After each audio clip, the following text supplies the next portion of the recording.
નમસ્કાર મિત્રો, આજે આપણે દાંતીવાડા ડેમની અંદર આવેલા છીએ।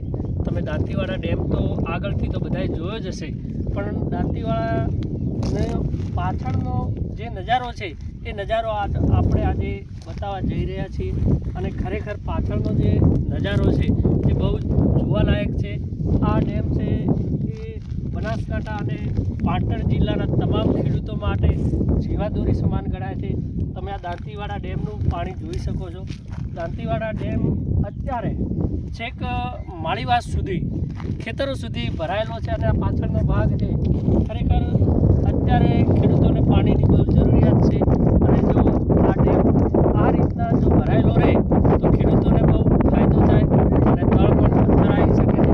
તો આપણે તમે એમને દ્રશ્ય બતાવો, પાછળનો ભાગ છે ડેમ,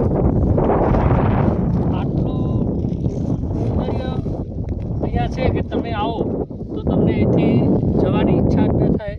અને ખરેખર એમ પાછળનો જે ભાગ છે એ બહુ જોવાલાયક છે અને બહુ એનું પાણી પણ આપણે જો એકદમ કાચ જેવું પાણી લઈને આ બાજુ પાછળના જે ખેતરો છે એ ખેડૂતોના ખેતર ભરાઈ ગયા છે।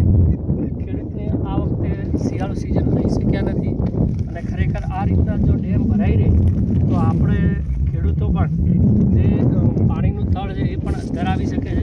અને ખરેખર બહુ બેસ્ટ છે આ રીતના જો આપણો ડેમ ભરાયેલો રહે અને બનાસકાંઠાના જે ખેડૂતો છે એ ખેડૂતોને તમામને જો લાભ મળે તો એ ખેતીના પાણીમાં વાપરી શકે છે। ધન્યવાદ આપણા બ્લોગની અંદર બધાનો।